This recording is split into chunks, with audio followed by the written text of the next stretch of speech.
Hello dear students, welcome back to our channel ज्ञान lab NCERT once again।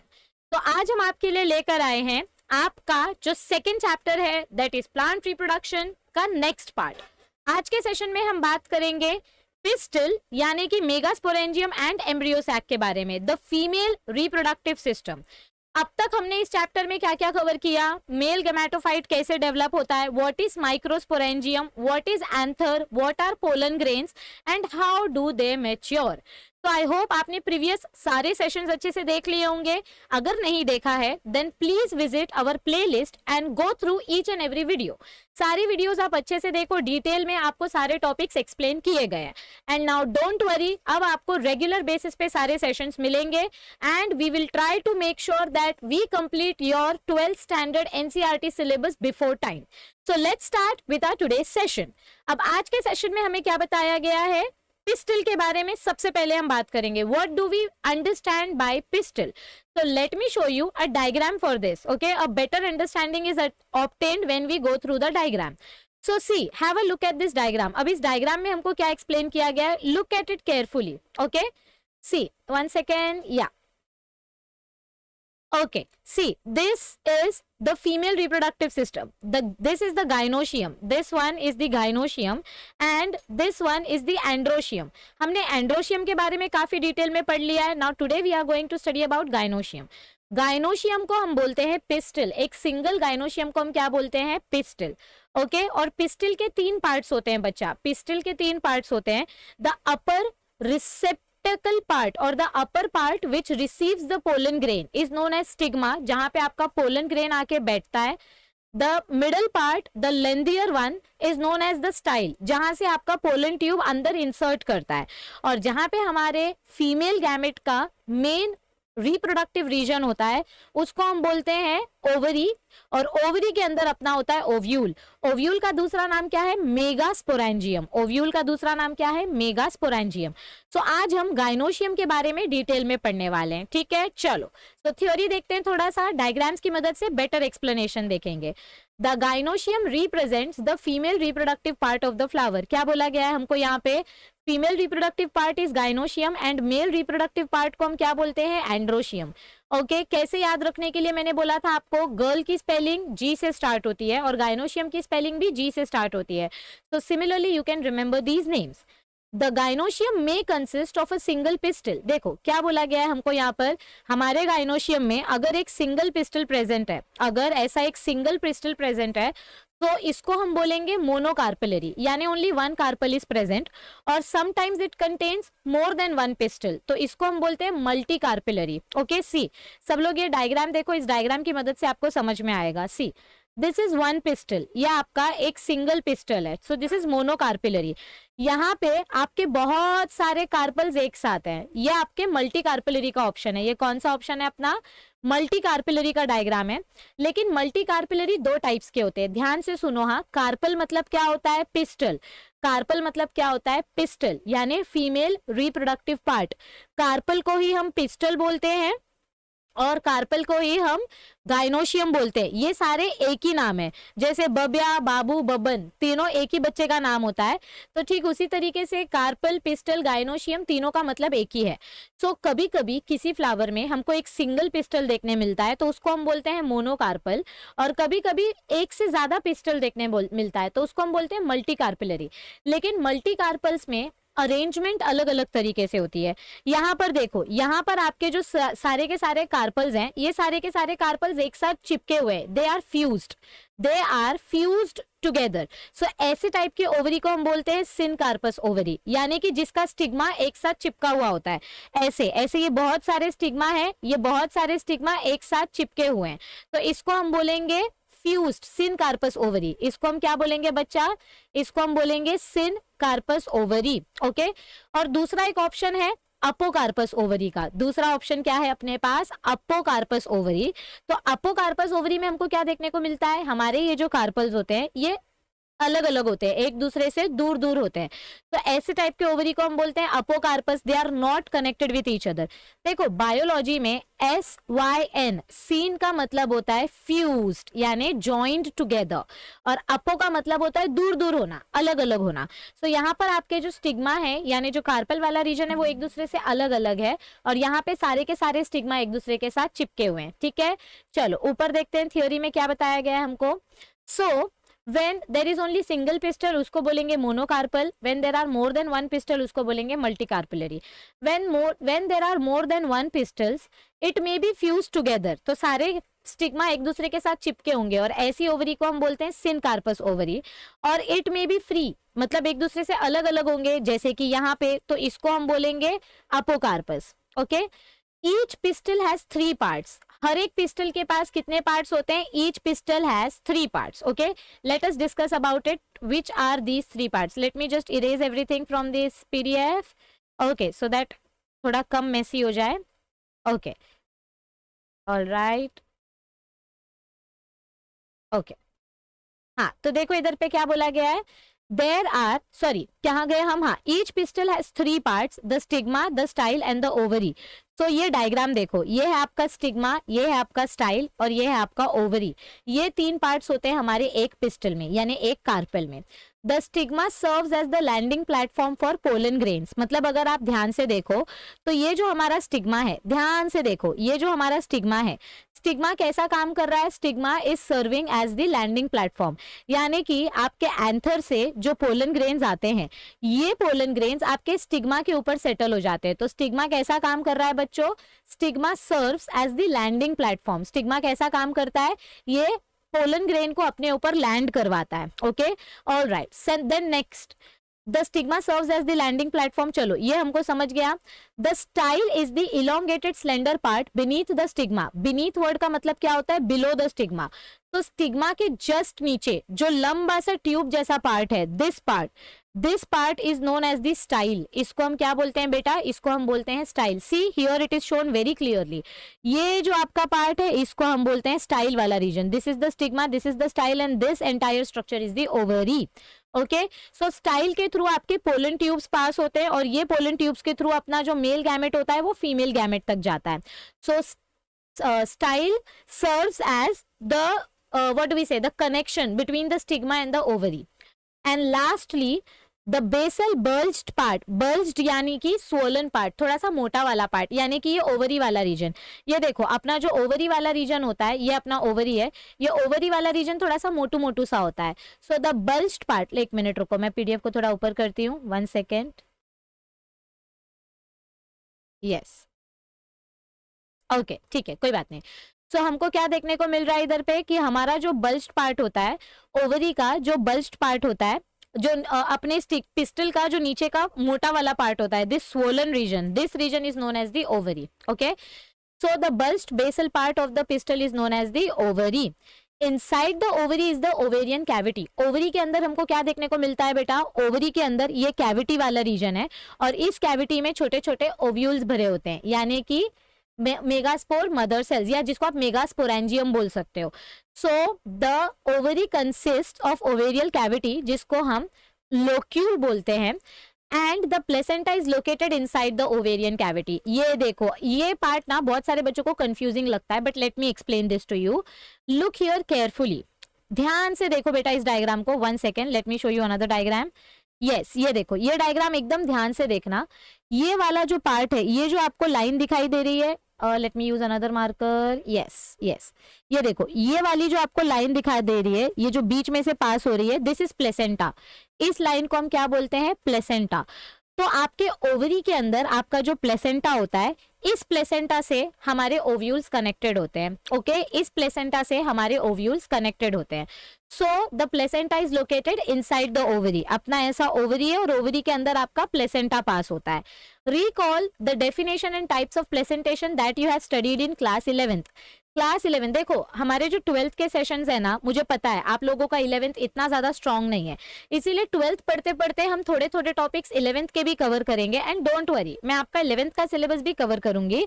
So class 11th में हमने पढ़ा था अलग अलग टाइप के प्लेसेंटा के बारे में हमने पढ़ा था। यहाँ पर मैं आपको याद रखने के लिए नोट्स बनाने के लिए एक शॉर्टकट लेकर आई हूँ।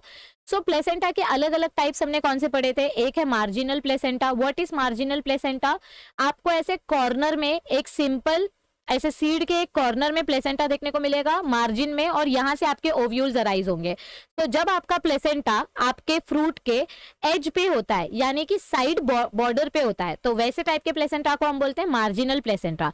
सेकंड कौन सा है? Exile placenta. एक्साइल प्लेसेंटा मतलब क्या होता है? आपके ये जो प्लेसेंटल टिश्यू होते हैं वो सेंटर की तरफ फोकस्ड होते हैं, एक सेंटर ऑफ एक्सिस में, और इस सेंटर से जब आपके ओव्यूल्स निकलते हैं, देखो ये जो लाइन दिखाई दे रही है, this centre part, this is your placenta region, और यहां से आपके ओव्यूल्स निकल रहे हैं। फिर नेक्स्ट आता है पराइटल प्लेसेंटा।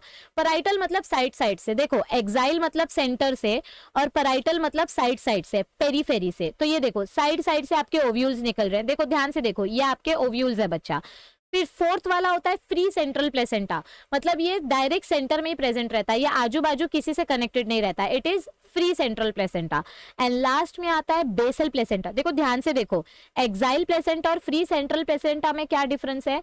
एक्साइल प्लेसेंटा में आपका एजेस भी कनेक्टेड है, जो साइड साइड का टिश्यू है वो भी कनेक्टेड है, और सेंटर में प्लेसेंटा है। प्री सेंट्रल प्लेसेंटा में डायरेक्ट आपको सेंटर में ओव्यूल्स देखने को मिलेंगे, और बेसल प्लेसेंटा में क्या होता है? आपका बेस की तरफ ये ओव्यूल प्रेजेंट रहता है, आपका ओव्यूल जो है वो ऐसे बेस की तरफ से प्रेजेंट रहेगा। ओके, सो ये सब बेसिक्स हमने 11th स्टैंडर्ड में पढ़ा था। अब आगे देखो क्या दिया गया है, 1 second, yes let me just move ahead. Okay, see ये डायग्राम ध्यान से देखो। This is your female reproductive system, that is gynoecium. ये आपका सिन कार्पस ओवरी है, where the stigmas are fused, the ovaries are fused. ये आपका अपोकार्पस ovary है, जहां पे आपके कार्पल सारे के सारे फ्री हैं। ओके, ये आपका एक सिंगल, ये देखो ये प्लेसेंटा से कनेक्टेड है, ये प्लेसेंटा से कनेक्टेड है, ये एक सिंगल ओव्यूल है। ये क्या है? ये एक सिंगल ओव्यूल है। मतलब अगर मैं डायग्राम आपको दिखाऊं तो ये डायग्राम देखो बच्चा, ध्यान से ये डायग्राम देखो, very carefully look at this diagram. Okay, ये देखो, ये आपका यहाँ पे प्लेसेंटा का टिश्यू है, यहाँ पे रुको दूसरा कलर लेती हूँ मैं, हाँ यहाँ पे आपका प्लेसेंटा का टिश्यू है, और ये प्लेसेंटा से आपके ओव्यूल्स कनेक्टेड है, 1 ओव्यूल, 2 ओव्यूल, 3 ओव्यूल, 4 ओव्यूल। सो एक सिंगल ओव्यूल की अगर हम बात करें तो एक सिंगल ओव्यूल हमको इस तरीके से दिखाई देता है। तो ये जो सिंगल ओव्यूल है, ये सिंगल ओव्यूल आपके प्लेसेंटा से कैसे कनेक्टेड है? फ्यूनिकल की मदद से कनेक्टेड है। यहाँ पे ऐसा फ्यूनिकल प्रेजेंट रहता है। So everybody look at this diagram carefully. यहाँ पे आपका प्लेसेंटा रहेगा, ये अपना प्लेसेंटा है।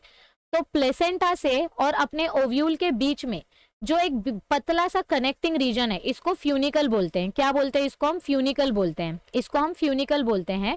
और अपने फ्यूनिकल और अपने ओव्यूल के बीच में जो कनेक्शन पॉइंट होता है उसको हम हीलम बोलते हैं, उसको हम क्या बोलते हैं? हीलम बोलते हैं। नहीं समझा? वापिस से बताती हूँ। ये अपना ओवरी है, ऐसे अपना बीच में, वेट अ सेकेंड, ऐसे अपना बीच में प्लेसेंटा पास हो रहा है, इस प्लेसेंटा से आपका ओव्यूल अराइज हो रहा है, ठीक है।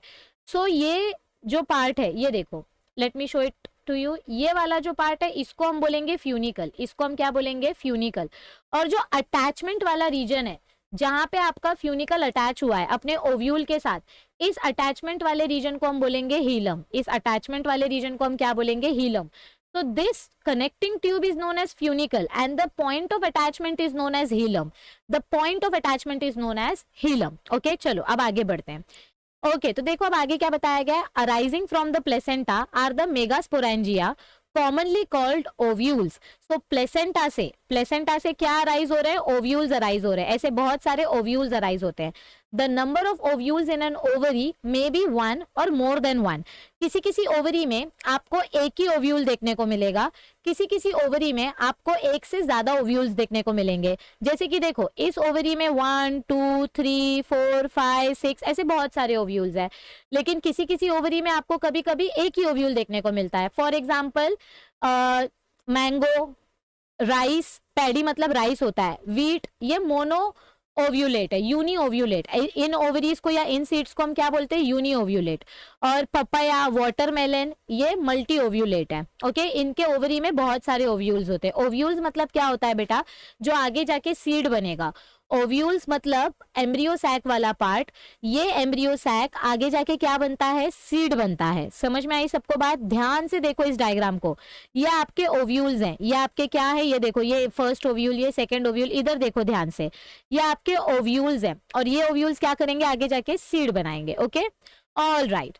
अब आगे देखो क्या दिया गया है, मेगास्पोरेंजियम के बारे में हम बात करने वाले हैं। तो आई होप आपको फीमेल रिप्रोडक्टिव सिस्टम का बेसिक इंट्रोडक्शन अच्छे से समझ में आ गया होगा। अब हम पढ़ने वाले हैं मेगास्पोरेंजियम के बारे में। तो मेगास्पोरेंजियम के बारे में हमको क्या दिया गया है, मेगास्पोरेंजियम मतलब ओव्यूल। मेगास्पोरेंजियम मतलब क्या होता है, ओवरी के अंदर ये जो ओव्यूल प्रेजेंट है, इस ओव्यूल को हम बोलते हैं megasporangium. Let us familiarize ourselves with the structure of a typical angiosperm ovule. एक typical angiosperm का ovule का structure कैसा दिखता है, ये एक बार अच्छे से देखो। देखो, ये है हमारे ovule का structure, ये क्या है, ये है हमारे ओव्यूल का स्ट्रक्चर। अच्छे से ध्यान से देखो इस स्ट्रक्चर को, ताकि आपको बाद में कोई कंफ्यूजन ना हो। ओके, तो this is the structure of an ovule. अभी देखो आगे बढ़ते हैं, ठीक है, all right. So the ovule is a small structure attached to the placenta by means of a stalk called funicle. रुको, मैं इधर पे आपको ओव्यूल का स्ट्रक्चर बना के दिखाती हूँ, ताकि आपको बार बार ऊपर डायग्राम की तरफ ना जाना पड़े। 1 second, okay, 1 second, yes yes. चलो इधर पे हम बनाते हैं। ओके, ये अपना ऐसा मैंने ओवरी बनाया, क्या बनाया मैंने, इधर पे ऐसा ओवरी बनाया, और बीच में से हमारा प्लेसेंटा जा रहा है, बीच में से हमारा प्लेसेंटा जा रहा है। तो प्लेसेंटा से हमारा ये ओव्यूल कनेक्टेड है, प्लेसेंटा से हमारा ये ओव्यूल कनेक्टेड है। सी, दिस इज अवर ओव्यूल, ये अपना क्या है, ये अपना ओव्यूल है। तो ये बीच में जो कनेक्शन पॉइंट है, ये बीच का जो कनेक्टिंग पॉइंट है, इस कनेक्टिंग पॉइंट को हम बोलते हैं फ्यूनिकल। इस कनेक्टिंग पॉइंट को हम क्या बोलते हैं, funicle. So the ovule is a small structure which is attach to the placenta. This is placenta, ये अपना क्या है, ये है अपना placenta. So ovule is attached to the placenta with the help of a funicle, and the body of the ovule fuses with the funicle in a region called hilum. मतलब funicle और ovule के बीच में जो point of attachment है, funicle और ovule के बीच में जो point of attachment है, आपको मैं दूसरे कलर से बताती हूँ। yes, ये देखो, ये जो point of attachment वाला region है, इस point of attachment को हम बोलते हैं hilum. okay, so thus hilum represents the junction between the ovule and the funicle. तो ओव्यूल और फ्यूनिकल के बीच का जो जंक्शन है, ये अपना फ्यूनिकल है, ये अपना ओव्यूल है। सो ये बीच का जो जंक्शन है, इस बीच के जंक्शन को हम बोलते हैं हीलम। क्या बोलते हैं इस बीच के जंक्शन को बेटा, बीच के जंक्शन को हम बोलते हैं हीलम। Each ovule has 1 or 2 protective envelopes called integuments. So ovule के बाहर हमको प्रोटेक्टिव लेयर्स देखने को मिलती हैं। ओव्यूल के बाहर हमको क्या देखने को मिलती हैं, प्रोटेक्टिव लेयर्स देखने को मिलती हैं। ये देखो, ये एक लेयर या 2 लेयर हो सकती है। इन आउटर लेयर्स को हम बोलते हैं इंटीग्यूमेंट्स। इन आउटर प्रोटेक्टिव लेयर्स को हम क्या बोलते हैं, integuments. Yes everybody, clear?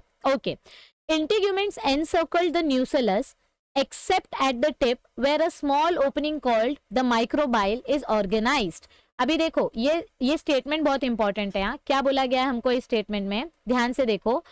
The integuments are encircling the nucellus. ये न्यूक्लियस नहीं है बेटा, घाई घाई में पढ़ते टाइम, जल्दबाजी में आप इसको न्यूक्लियस पढ़ देते हो। This is not nucleus, this is nucellus. Nucellus मतलब क्या होता है, late me show you the diagram. ये देखो, ये अपना एम्ब्रियो सैक, ये अपना ओव्यूल है। तो ओव्यूल के बाहर का जो रीजन होता है, इसको हम न्यूसेलस बोलते हैं। ओव्यूल के बाहर का जो रीजन होता है, रुको यहीं पे इसी डायग्राम में बताती हूँ, यहाँ पे बेटर एक्सप्लेनेशन दिया है। यस, सी, ये देखो, ये अपने इंटीग्यूमेंट्स वाले लेयर है। This is inner integument, this is outer integument. Okay, तो इंटीग्यूमेंट्स के, एक मिनट रुको, ये मिटा देती हूँ मैं। हाँ, ओके, ये अपना आउटर इंटीग्यूमेंट है।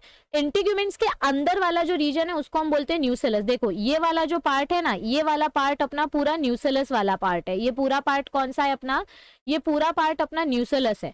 तो आपको ये इंटीग्यूमेंट्स पूरे न्यूसेलस के आजू बाजू में दिखाई देंगे, सिर्फ इतना रीजन छूट जाता है।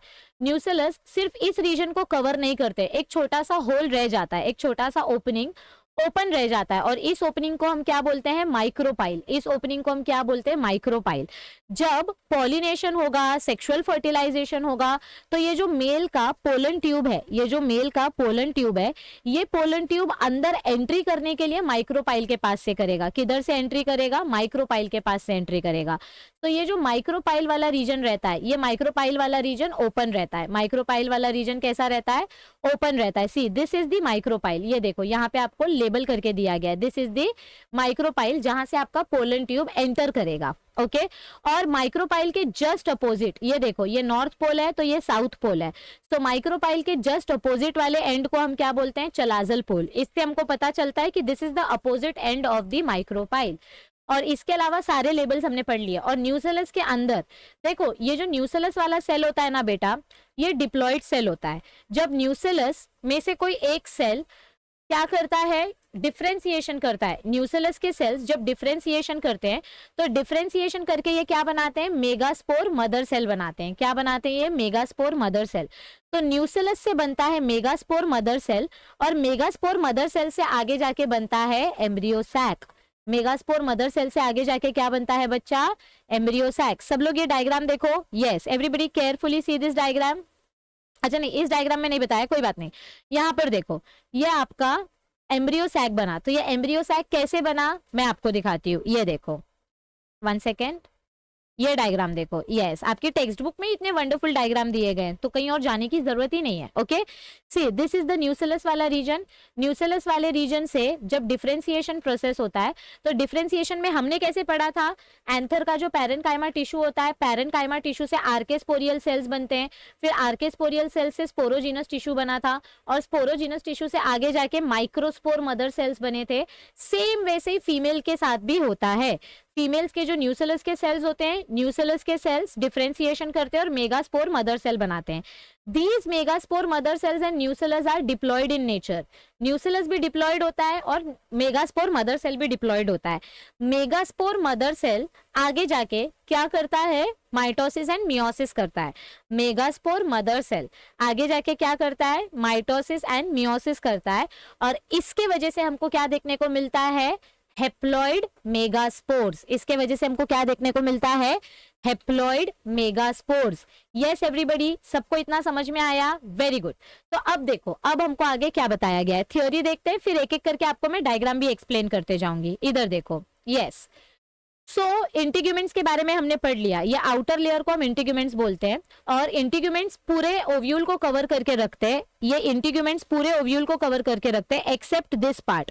तो ये पार्ट जो ओपन रह जाता है इसको हम माइक्रोपाइल बोलते हैं, और माइक्रोपाइल के अपोजिट वाले एंड को हम बोलते हैं चलाजल एंड। क्या बोलते हैं, chalaza, which represents the base of the ovule. अब आगे देखो क्या बताया गया है, enclosed within the integuments is a mass of cell called nucellus. So integuments के अंदर जो सेल enclosed है उस सेल को हम क्या बोलते हैं, न्यूसेलस, यानी कि ये वाला पार्ट। ये देखो, इंटीग्यूमेंट्स के अंदर ये जो सेल्स है, इन सेल्स को हम क्या बोलेंगे बेटा, इन सेल्स को हम बोलेंगे न्यूसेलस। ये देखो, ये डायग्राम बहुत ब्यूटीफुल डायग्राम है, ये पूरा का पूरा अपना न्यूसेलस है जो इंटीग्यूमेंट्स के अंदर कवर्ड है। ओके और इन्हीं ये न्यूसेलस से मेगास्पोर मदर सेल बनते हैं, और मेगास्पोर मदर सेल से एम्ब्रियो सैक बनता है। क्या बनता है, एम्ब्रियो सैक बनता है। ओके ऑल राइट, अब आगे देखो क्या बताया गया है। Yes cells of the nucellus have abundant reserve food material. Nucellus cells के पास बहुत सारा फूड मटेरियल होता है, क्योंकि यही न्यूसेलस हमारे डेवलपिंग एम्ब्रियो सैक को नरिशमेंट प्रोवाइड करते हैं। Located in the nucellus is the embryo sac. तो न्यूसेलस के अंदर, ये न्यूसेलस के अंदर, एक मिनट रुको, ये अपना ऐसा न्यूसेलस है, कितना गंदा ओव्यूल बन रहा है, 1 second, let me draw it again. Okay so ये हो गया इंटीग्यूमेंट। ओके ऐसा अपना इंटीग्यूमेंट का लेयर है। ये अपना ये न्यूसेलस है, मेरे मुंह में इंसुलिन क्यों आ रहा है बार बार, ये अपना न्यूसेलस है, और न्यूसेलस के सेंटर में हमको देखने को मिलता है अपना embryo sac. This is our embryo sac. So located in the nucellus is the embryo sac और फीमेल गैमेटोफाइट। तो इस एम्ब्रियो सैक को हम क्या बोलते हैं, फीमेल गैमेटोफाइट, क्योंकि इस एम्ब्रियो सैक के पास ही अपना एग सेल है। इस एम्ब्रियो सैक के पास अपना क्या है, एग सेल है। An ovule generally has a single embryo sac formed from a megaspore. So एक ओव्यूल में जनरली हमको एक ही एम्ब्रियो सैक देखने को मिलता है। ओके चलो अब आगे देखो क्या बताया गया है। ओके इधर पीछे कुछ लाइन रह गई क्या? यस, हाँ इधर देखो, यस। अब हम पढ़ेंगे मेगास्पोरोजेनेसिस। अब हम क्या पढ़ेंगे? मेगास्पोरोजेनेसिस। हमने फीमेल गैमेटोफाइट का जनरल इंट्रोडक्शन देखा, गायनोशियम का। फिर हमने क्या देखा? हमने पढ़ा मेगास्पोरेंजियम यानी ओव्यूल के स्ट्रक्चर के बारे में। आपको ओव्यूल का शॉर्ट नोट पूछा तो यहां से लेके यहां तक आप आंसर लिख सकते हो। इसमें से नीट में 100% एक एमसीक्यू आता ही आता है। Specially what is the another name for ovule? So megasporangium is the alternative name for ovule, ये आपको याद रखना है। अब हम पढ़ने जा रहे हैं मेगास्पोरोजेनेसिस के बारे में। मेगास्पोरोजेनेसिस मतलब क्या होता है? फीमेल गैमेट कैसे डेवलप होते हैं। मेगास्पोरो, मेगास्पोर यानी कि फीमेल गैमेट और जेनेसिस यानी कि formation. So how female gamete is formed? The process of formation of megaspores from the megaspore mother cell is called megasporogenesis. So आपको definition भी बता दिया इधर पे। Process of formation of megaspores from a megaspore mother cell, इस process को हम बोलते हैं megasporogenesis. Ovules generally differentiate a single megaspore mother cell in the micropylar region. देखो क्या बोला गया है हमको, हमारा ये जो ओव्यूल है, हमारा ध्यान से देखो, ये हमारा जो ओव्यूल है ये अपना माइक्रोपाइलर एंड है और ये अपना चलाजल वाला एंड है, ठीक है। सो न्यूसेलस से अपना क्या बना? न्यूसेलस से अपना बना मेगास्पोर मदर सेल। न्यूसेलस से क्या बन रहा है, मैं आपको बार बार बोल रही हूँ, न्यूसेलस से अपना मेगास्पोर मदर सेल बना है। न्यूसेलस भी डिप्लॉयड था और मेगास्पोर मदर सेल भी डिप्लॉयड रहता है। सो ये देखो, ये है आपका एक सिंगल मेगास्पोर मदर सेल और ये है मेगास्पोर मदर सेल का न्यूक्लियस जो कि काफी बड़ा है, ओके जो कि काफी बड़ा है। सो ये है आपका सिंगल मेगास्पोर मदर सेल और ये किस तरफ मुड़ रहा है? माइक्रोपाइलर एंड की तरफ जा रहा है। चलाजा एंड की तरफ ज्यादा डिवीजन नहीं होता है, माइक्रोपाइलर एंड की तरफ ज्यादा डिवीजन होता है। सो सबसे पहले मेगास्पोर मदर सेल करता है मियोसिस 1। सबसे पहले मेगास्पोर मदर सेल में हमको क्या देखने को मिलता है? मियोसिस 1। सो मियोसिस 1 की वजह से 2 हेप्लॉइड सेल्स फॉर्म होते हैं। मियोसिस 1 के वजह से 2 हेप्लॉइड सेल्स फॉर्म होते हैं जिनको हम बोलते हैं मेगास्पोर डायड। डायड मतलब क्या होता है? 2 सेल्स, ओके 2 मेगास्पोर्स। और फिर इसमें होगा मियोसिस 2, फिर इसमें क्या होगा? मियोसिस 2। और मियोसिस 2 के वजह से आपको 2 से 4 हेप्लॉइड गैमेट्स देखने को मिलेंगे। हेप्लॉइड हेप्लॉइड हेप्लॉइड हेप्लॉइड, तो इसको हम बोलते हैं लीनियर मेगास्पोर टेट्राड। देखो मेल गैमेट में हमने क्या पढ़ा था बच्चों? मेल गैमेट में हमने क्या पढ़ा था? आपको यहाँ पर टेट्राड सेल्स देखने को मिलते हैं, मतलब 4 सेल्स ऐसे स्क्वायर शेप में अरेंज रहते हैं। लेकिन फीमेल गैमेट में हमको क्या देखने को मिल रहा है? फीमेल गैमेट के जो मेगास्पोर्स हैं ये लीनियर अरेंज्ड है, एक के नीचे एक के नीचे एक, ये ऐसे नहीं है।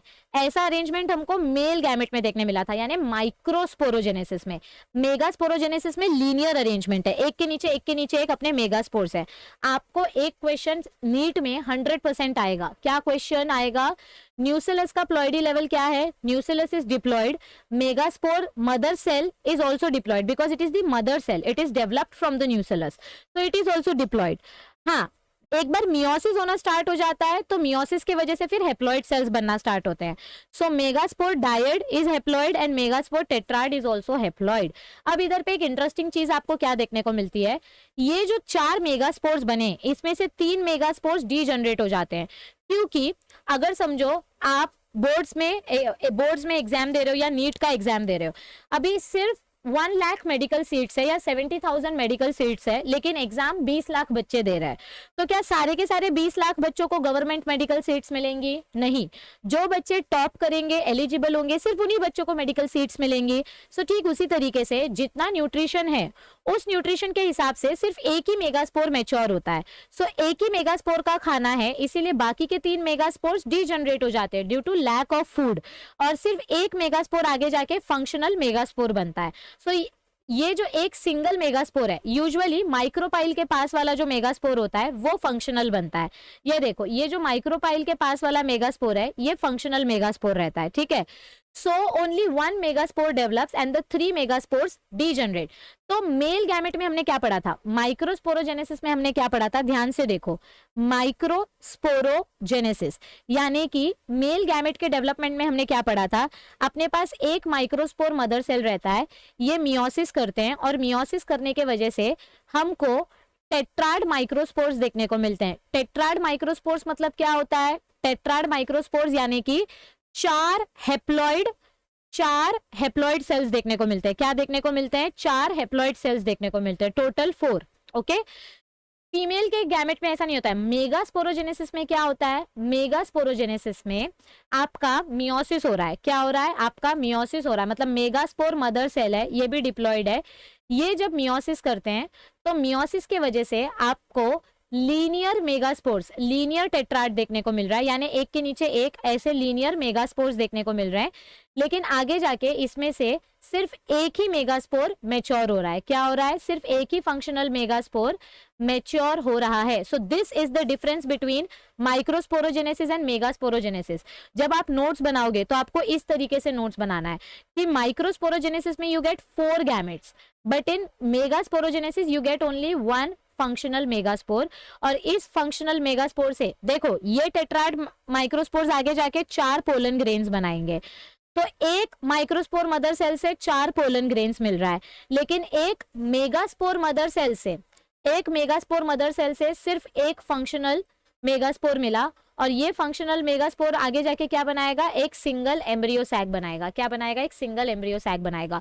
सो मेल गैमेट में, मतलब मेल डेवलपमेंट में एक सेल से 4 सेल मिलता है, लेकिन फीमेल में एक सेल से 4 सेल मिलता है, बट वो 4 डी जनरेट हो जाते हैं। देखो आपको यहाँ पे 4 सेल्स मिलते हैं, लेकिन 4 में से 3 डी जनरेट हो जाते हैं और बचता है सिर्फ एक functional megaspore. So this is very important difference which you have to remember between microsporogenesis and megasporogenesis. चलो अब आगे इसका थ्योरी देखते हैं। Okay, it is a large cell containing dense cytoplasm. मतलब क्या बोला गया है हमको, ये जो मेगास्पोर मदर सेल है, ये जो मेगास्पोर मदर सेल है, ये एक बहुत ही बड़ा सेल है जिसके पास बहुत ज्यादा साइटोप्लाज्म प्रेजेंट है और एक सेंट्रल न्यूक्लियस प्रेजेंट है। ओके, तो it contains dense cytoplasm and a prominent nucleus. Prominent मतलब क्या होता है, big nucleus which is visible, which is easily visible. अब आगे देखो क्या बताया गया है, the megaspore mother cell undergoes meiotic division. Megaspore mother cell क्या करेगा बेटा, मेगास्पोर मदर सेल मियोसिस दिखाएगा। See, megaspore mother cells meiosis 1 दिखाएगा, तो मियोसिस 1 के वजह से आपको पहले मेगास्पोर डायड मिलेगा और फिर मियोसिस 2 की वजह से आपको मेगास्पोर टेट्राड मिलेगा, क्योंकि मियोसिस 2 स्टेजेस में होता है, first meiosis 1 then meiosis 2। Okay, so it undergoes meiosis. Okay, what is the importance of megaspore mother cell undergoing meiosis? Megaspore mother cell meiosis करके क्या बनाएगा, meiosis will result in the formation of 4 megaspores. So meiosis 1 के वजह से आपको एक cell से 2 cell मिलेंगे और मियोसिस 2 के वजह से आपको ये 2 सेल से टोटल 4 सेल्स मिलेंगे, जो एक के नीचे एक लीनियर टेट्राड बनाएंगे। Done everybody? ओके, अब इसके आगे देखो क्या बताया गया है। अब हम पढ़ेंगे फीमेल गेमेटोफाइट, यानी कि एक मेगास्पोर के बारे में। So in a majority of the flowering plants one of the megaspore is functional while the other 3 degenerate. तो मैंने आपको क्या बोला, हमने अभी यही डिस्कस किया ना कि हमारा जो मेगास्पोर्स बनता है ये अपना ओव्यूल है, इसके अंदर जो मेगास्पोर्स बन रहे हैं, इसके अंदर जो अपना मेगास्पोर बन रहा है, 4 मेगास्पोर्स बने हैं। ये 4 मेगास्पोर्स में से 3 मेगास्पोर्स डी जनरेट हो जाते हैं, सिर्फ एक मेगास्पोर आगे जाके मैच्योर होता है because of lack of food. Okay, only the functional megaspore develops into the female gamete. सिर्फ ये जो लास्ट मेगास्पोर बचा है इसको हम फंक्शनल मेगास्पोर बोलते हैं, और यही मेगास्पोर आगे जाके आपका फीमेल गैमेट बनाएगा, यानी एम्ब्रियो सैक बनाएगा। और this method of embryo sac formation from a single megaspore is termed as monosporic. देखो, एक सिंगल मेगास्पोर से एम्ब्रियो सैक बन रहा है, एक सिंगल मेगास्पोर से आपका एम्ब्रियो सैक बन रहा है। डायग्राम देखो, ये देखो, आपका एक सिंगल मेगास्पोर मैच्योर हुआ, ये 3 डी जनरेट हो गए, तो ये एक सिंगल मेगास्पोर से आपका पूरा का पूरा डेवलप्ड एम्ब्रियो सैक बना। तो इस टाइप के डेवलपमेंट को हम क्या बोलते हैं, मोनोस्पोरिक डेवलपमेंट। ऐसी डेवलपमेंट को हम क्या बोलते हैं, monosporic development. Mono means 1 and sporic means single spore, यानी सिंगल मेगास्पोर। सो 1 मेगास्पोर से हमको एम्ब्रियो सैक मिला, तो ऐसी डेवलपमेंट को हम बोलते हैं monosporic development. Okay, all right, तो अब आगे देखो क्या बताया गया है। Yes, see, let us see over here, what will be the ploidy level of the cells of the nucellus. देखो, these are your NEET questions, ये आपके नीट क्वेश्चंस है, आपको प्लॉइडी लेवल पूछा है। प्लॉइडी मतलब क्या होता है, नंबर ऑफ क्रोमोसोम्स। तो न्यूसेलस का प्लॉइडी लेवल क्या होगा, डिप्लॉइड। मेगास्पोर मदर सेल का प्लॉइडी लेवल क्या होगा, डिप्लॉइड। फंक्शनल मेगास्पोर्स मियोसिस के वजह से बने हैं, सो मियोसिस के वजह से जो भी सेल बनता है वो होता है हेप्लॉइड। और फीमेल गेमेटोफाइट में भी सिर्फ एक ही एग सेल है, तो फीमेल गैमेटिफाइट का भी प्लॉइडी लेवल क्या होगा, haploid. So 2 diploid 2 haploid. I hope आपको ये लॉजिक समझ में आया होगा। अब आगे आपको फटाक से, अगर आपको अब तक का टॉपिक समझा है तो ये तो इजीली समझ जाएगा। So let us study formation of the embryo sac in a little more detail. Embryo sac कैसे बनता है, जो ऊपर हमने डायग्राम देखा बस वही आपको इधर एक्सप्लेन करके दिया गया है। Late us study, yes, the nucleus of the functional megaspore divides mitotically to form 2 nuclei which move to the opposite poles। सब लोग ये डायग्राम देखो, पहले हम डायग्राम देख लेते हैं फिर हम थ्योरी देखते हैं। ओके सब लोग ये डायग्राम देखो, ये देखो आपका एक फंक्शनल मेगास्पोर आया इधर पे। अब इस फंक्शनल मेगास्पोर का जो न्यूक्लियस है, सिर्फ न्यूक्लियस डिवीजन होगा, सिर्फ क्या होगा, only nuclear division will take place. So आपका न्यूक्लियस माइटोसिस करके डिवाइड हुआ, this is first mitosis, this is first mitosis. So nuclear division हुआ, आपको 2 न्यूक्लियस देखने को मिले, ठीक है। फिर सेकेंड माइटोसिस होता है, दिस इज सेकेंड माइटोसिस। अब 2 से 4 सेल मिलेंगे, फिर थर्ड माइटोसिस होगा। सो थर्ड माइटोसिस में 4 से 8 सेल्स मिलेंगे, और ये जो 8 सेल्स होते हैं, 4 सेल्स ऊपर की तरफ और 4 सेल्स नीचे की तरफ होते हैं। धीरे धीरे करके सेल्यूलर रीअरेंजमेंट और रीऑर्गेनाइजेशन होता है, जिसमें हमको क्या देखने को मिलता है कि इसमें से 3 सेल्स आपके माइक्रोपाइल के पास जाते हैं और 3 सेल्स चलाजा के पास आते हैं। 3 सेल्स माइक्रोपाइलर एंड के पास जाएंगे और 3 सेल्स चलाजा के पास आएंगे, ठीक है। 3 सेल्स माइक्रोपाइल के पास है, 3 सेल्स चलाजा के पास है, और 2 सेल्स बेचारे ऐसे ही बीच में भटकते रह जाते हैं। इन 2 सेल्स को हम बोलते हैं पोलार न्यूक्लियाई। इसको पोलार न्यूक्लियाई क्यों बोलते हैं, क्योंकि ये एक नॉर्थ पोल से आया, एक साउथ पोल से आया है, मतलब एक माइक्रोपाइलर एंड से आया, एक चलाजल एंड से आया। तो ये 2 अलग अलग पोल से आए हैं, इसीलिए इसको बोलते हैं पोल वाला न्यूक्लियाई, यानी पोलार न्यूक्लियाई। ये दोनों पोलार न्यूक्लियाई एक सिंगल सेल में फ्यूज हो जाते हैं, और इस बड़े से सेल को हम बोलते हैं सेकेंडरी सेल या सेंट्रल सेल। क्या बोलते हैं इसको हम, सेंट्रल सेल या सेकेंडरी सेल। ओके सो अब देखो, अब क्या होगा, आपके माइक्रोपाइलर एंड में जो 3 सेल्स अरेंज हो गए। अब हमने क्या किया, हमने इस ओव्यूल को उल्टा कर दिया, इसका डायरेक्शन उल्टा कर दिया, तो ये है आपका माइक्रोपाइलर एंड और ये है आपका चलाजल एंड। आपकी अंडरस्टैंडिंग के लिए हमने इसका डायरेक्शन उल्टा कर दिया है, ठीक है। ये सेल्स का डायरेक्शन चेंज नहीं हुआ, हमने सिर्फ डायग्राम को उल्टा ड्रॉ कर दिया। Okay all right. सो ये देखो, ये आपका माइक्रोपाइलर एंड है, ये आपका चलाजल एंड है। तो अब ध्यान से देखो इधर पे क्या हो रहा है। ओके आपके माइक्रोपाइलर एंड में जो 3 सेल्स थे, ये जो 3 सेल्स माइक्रोपाइलर एंड में थे, इसमें से एक सेल अपना मेन फीमेल गैमेट रहता है। इसमें से एक सेल हमारा मेन फीमेल गैमेट है, जिसको हम बोलते हैं egg cell, and this is the haploid cell. ये कैसा सेल है, हेप्लॉइड सेल है, इसीलिए हम बोलते हैं embryo sac. This is developed embryo sac, ये स्ट्रक्चर डेवलप्ड एम्ब्रियो सैक का स्ट्रक्चर है, ये अपना एम्ब्रियो सैक है।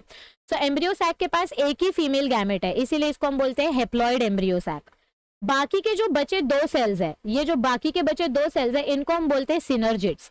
सिनर्जिड्स भी हेप्लॉइड होते हैं और एंटीपोडाल सेल्स भी हेप्लॉइड होते हैं। ओके सो ये जो सिनर्जिड्स हैं, इनके पास ना एक स्पेशल हेयर लाइक स्ट्रक्चर होता है, और ये हेयर लाइक स्ट्रक्चर के वजह से इनको हम फिलीफॉर्म अपैरेटस बोलते हैं। क्योंकि ये हेयर लाइक स्ट्रक्चर क्या करते हैं, जब पोलन ट्यूब अंदर आता है तो पोलन ट्यूब को अपने पास अट्रैक्ट करने के लिए ये फिलीफॉर्म अपैरेटस वाटर और न्यूट्रिएंट्स रिलीज करते हैं, जिसके वजह से मेल गैमेट माइक्रोपाइल के पास से अंदर घुस सके।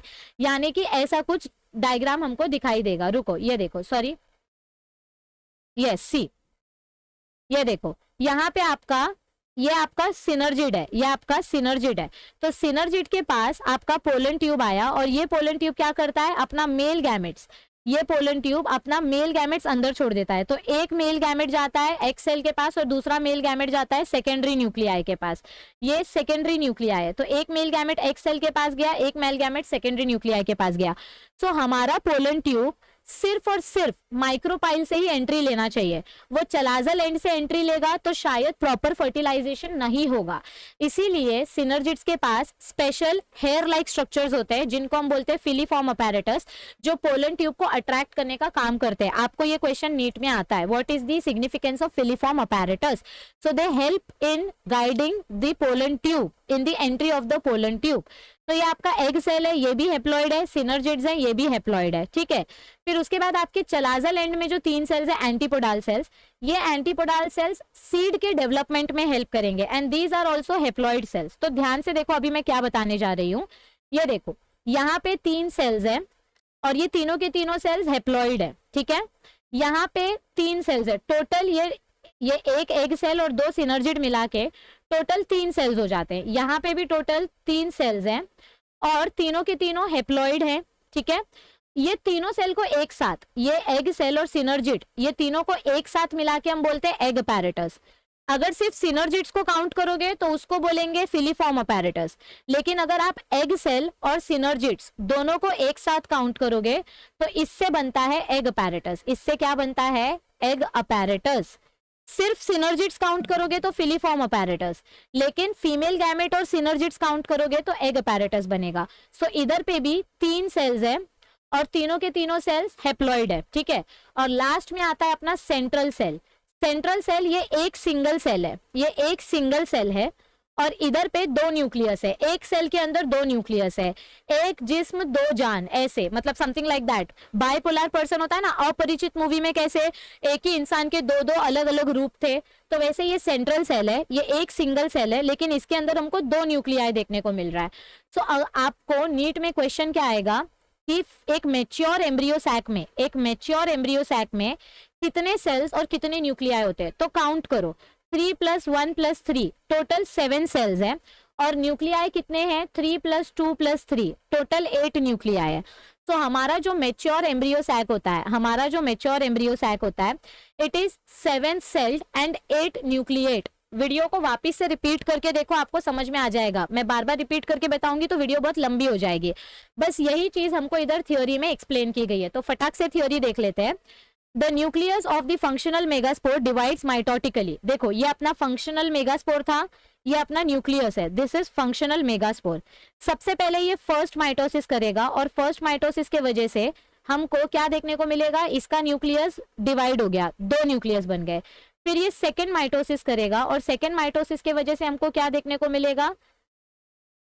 तो देखो इधर फर्स्ट पॉइंट में क्या दिया गया है? The nucleus divides mitotically to form 2 nuclei which move to the opposite poles. एक न्यूक्लियाई नॉर्थ पोल, एक न्यूक्लियाई साउथ पोल, यानी एक माइक्रोपाइलर एंड के पास, एक चलाजल एंड के पास। Okay, alright, forming the 2 nucleate embryo sac. तो अब इस एम्ब्रियो सैक में 2 न्यूक्लियाई है, ये एम्ब्रियो सैक में 2 न्यूक्लियाई है, ठीक है। अब next, 2 more sequential mitotic nuclear divisions result in the formation of 4 nucleate and later 8 nucleate stage। यानी कि सेकेंड माइटोसिस के वजह से 4 न्यूक्लिएट सेल्स मिला और थर्ड माइटोसिस के वजह से हमको कैसा एम्ब्रियो सैक मिला? 8 न्यूक्लिएट एम्ब्रियो सैक मिला। कैसा एम्ब्रियो सैक मिला? 8 न्यूक्लिएट एम्ब्रियो सैक मिला। It is of interest to note that these mitotic divisions are strictly free nuclear. यहाँ पे सिर्फ न्यूक्लियर डिवीजन होगा, पूरा का पूरा साइटोप्लाज्म का डिवीजन नहीं हो रहा है, सिर्फ न्यूक्लियर डिवीजन हो रहा है। Okay, they are not followed immediately by cell wall formation. इधर पे आपको ऐसे अलग अलग सेल वॉल फॉर्मेशन होती हुई दिखाई नहीं देगी। These are strictly nuclear division, यहाँ पे आपको सिर्फ न्यूक्लियर डिवीजन देखने को मिल रहा है। Okay, after the 8 nucleate stage, ये देखो ये आपका थर्ड माइटोसिस वाला स्टेज है। After the 8 nucleate stage cell walls are laid down leading to the organization of a typical female gametophyte. अब 8 न्यूक्लिएट स्टेज के बाद आपको सेल वॉल फॉर्मेशन देखने को मिलेगा, यानी कि यहाँ पे 3 सेल्स के पास सेल वॉल फॉर्मेशन और यहाँ पे 3 सेल्स के पास सेल वॉल फॉर्मेशन, और जो एक सेल बच जाता है ये एक सेल सेंटर में आ जाते हैं, ये एक सेल सेंटर में आ जाते हैं। Okay, all right, yes, okay, all right. अब आगे देखो क्या बताया गया है। Observe the distribution of the cells inside the embryo sac. आपको ऑब्जर्वेशन करके क्या देखने को मिल रहा है? 6 of 8 nuclei are surrounded by cell walls. तो ये देखो यहाँ के 3 सेल्स और यहाँ के 3 सेल्स, ये तीनों सेल्स सेल वॉल के पास सराउंडेड है, मतलब इन 3 सेल्स के आजू बाजू में आपको सेल वॉल देखने को मिल रही है। ये देखो ये 3 सेल्स के आजू बाजू में सेल वॉल है और यहाँ पे भी 3 सेल्स के आजू बाजू में सेल वॉल है, और बीच के जो 2 सेल्स हैं, ये बीच के जो 2 सेल्स हैं, इनके पास कोई सेल वॉल नहीं है। ओके, इनके पास कोई भी सेल वॉल नहीं है। ओके, तो अब आगे देखो क्या बताया गया है। The remaining 2 called polar nuclei are situated below the egg apparatus in the large central cell। तो ये जो बाकी के 2 पोलर न्यूक्लियाई बच जाते हैं, बाकी के 2 पोलर न्यूक्लियाई बच जाते हैं, ये पोलर न्यूक्लियाई, एक मिनट रुको, यस, ये देखो इधर का इरेज कर देती हूँ और इधर का भी इरेज कर देती हूँ। इधर पे एक आएगा, इधर पे एक आएगा। बाकी के जो 2 पोलर न्यूक्लियाई बच गए, इनके बाहर आपको एक अलग से सेल वॉल देखने को मिलेगी और इस सेल को हम बोलते हैं सेंट्रल सेल। क्या बोलते हैं इस सेल को हम? Central cell. आगे देखो क्या बताया है, there is a characteristic distribution of the cells within the embryo sac. तो एम्ब्रियो सैक के अंदर हमको प्रॉपर डिस्ट्रीब्यूशन देखने को मिलता है। 3 cells are grouped together at micropylar end and they constitute egg apparatus। तो अपना जो माइक्रोपाइलर एंड है, समझो ये माइक्रोपाइल वाला एंड है, तो यहाँ पे ये जो 3 सेल्स एक साथ आए हैं इनको हम बोलते हैं एग अपैरेटस। और एग अपैरेटस 2 पार्ट में डिवाइडेड है, ये है अपना फीमेल गैमेट, ओके, और ये है अपने सिनर्जिट्स। ये क्या है? अपने 2 सिनर्जिट्स, ओके। तो the egg apparatus consist of 2 synergids and 1 egg cell. ये फीमेल गैमेट को ही हम क्या बोलते हैं? एग सेल बोलते हैं। फीमेल गैमेट को ही हम क्या बोलते हैं? एग सेल बोलते हैं। The synergists have special cellular thickenings at the micropylar tip called filiform apparatus. और सिनर्जिट्स के पास स्पेशल हेयर लाइक स्ट्रक्चर है, स्पेशल हेयर लाइक स्ट्रक्चर है, जिसकी वजह से ये सिनर्जिट्स क्या बनाता है? फिलीफॉर्म अपैरेटस बनाता है। क्या बनाता है? Filiform apparatus. फिलीफॉर्म अपैरेटस का क्या रोल है? ये देखो, इसको अंडरलाइन करो। They play an important role in guiding the pollen tubes into the synergid. Okay, ये सिनर्जिट्स क्या करते हैं? पोलन ट्यूब की एंट्री करवाने में हेल्प करते हैं। 3 cells at the chalazal end, जो 3 cells चलाजा के पास प्रेजेंट है। ये देखो, ऐसा अपना एम्ब्रियो सैक है, यहाँ पे ये जो 3 cells चलाजा के पास है, ये 3 cells को हम बोलते हैं एंटीपोडाल्स। और बीच में जो लार्ज सेंट्रल सेल है, the large central cell as mentioned earlier, they have 2 polar nuclei. यहाँ पे 2 न्यूक्लियाई होता है। तो अगर हम टोटल काउंट करेंगे, सो एंटीपोडाल्स के पास 3 सेल है, 3 न्यूक्लियाई है। अपने एग अपैरेटस के पास 3 सेल्स है, 3 न्यूक्लियाई है। और अपने सेंट्रल सेल के पास एक ही सेल है, लेकिन इसके पास 2 न्यूक्लियाई है। तो टोटल सेल का काउंट करेंगे तो 7 सेल 8 न्यूक्लिएट हमको एक टिपिकल एंजियोस्पर्म देखने को मिलता है। सो एक टिपिकल एंजियोस्पर्म कैसा देखने को मिलता है? It is 7 celled and 8 nucleate. This is very very very very very important NEET question. So इस वीडियो को कम से कम 2 बार रिपीट करके देखो, आपके सारे क्वेश्चन, सारे टॉपिक, सारे के सारे डाउट्स क्लियर हो जाएंगे। फिर भी अगर आपको कोई स्पेसिफिक डाउट है तो उसको आप प्लीज कमेंट सेक्शन में मेंशन करो। हमारा जैसे ही ये चैप्टर हाफ कवर हो जाएगा तो हम इस चैप्टर के बेसिस पे मेंटी क्विज लेकर आएंगे। और अब आपको बिल्कुल टेंशन लेने की जरूरत नहीं है, रेगुलर बेसिस पे आपको वीडियोस मिलेंगी। और अगर आपका कोई फ्रेंड महाराष्ट्र बोर्ड का है तो उनको भी हम बोल सकते हैं हमारी ज्ञान लैब चैनल ज्वाइन करने के लिए। दूसरा जो ज्ञान लैब चैनल है उसकी लिंक डिस्क्रिप्शन में है। वहां पर हमने एक विद्यार्थी बैच चालू किया है। क्या चालू किया है? विद्यार्थी बैच चालू किया है, जहां पर हम उनके लाइव लेक्चर्स लेते हैं। सो आप लोग अपना एनसीईआरटी का तैयारी अच्छे से करो। हम आपके लिए मेंटी क्विज सेशंस अरेंज करेंगे, पीवाईक्यू सॉल्व करेंगे और बहुत अच्छे से अपना बेस क्लियर करके लेंगे। तो please go through this video 2 to 3 times. Video अच्छी लगे तो कमेंट सेक्शन में जरूर बताना कि आपको वीडियो कैसी लगी। और अगर आप चैनल पे न्यू हो तो चैनल को सबसे पहले तो शेयर करो, अपने फ्रेंड्स के साथ शेयर करो, ताकि सारे इंडिया के बच्चों तक जो एनसीईआरटी का सिलेबस पढ़ते हैं उन तक ये टॉपिक्स पहुंच जाए। And if you like this video then please click on the like button. और आपको अगर कुछ कमेंट करना है, कुछ फीडबैक देना है तो आप कमेंट सेक्शन में कमेंट करके हमें बता सकते हैं। डेली बेसिस पे अब आपको वीडियो मिलेंगी। चैनल को सब्सक्राइब करके रख लो ताकि आपको नोटिफिकेशन मिल सके। कभी कभी हम लाइव सेशंस भी लेकर आएंगे, मेंटी क्विज सेशंस लेकर आएंगे, ताकि आपकी तैयारी नीट 2022 के लिए बेस्ट तरीके से हो सके। तो बने रहो ज्ञान लैब एनसीईआरटी के साथ। मिलते हैं जल्दी। ज्वाइन अवर टेलीग्राम ग्रुप पे हम सारे नोटिफिकेशन सेंड करते हैं। टेलीग्राम ग्रुप की लिंक, इंस्टाग्राम की लिंक डिस्क्रिप्शन में दी हुई है। चलो मिलते हैं जल्दी। Bye bye everybody, stay tuned, all the best, see you soon.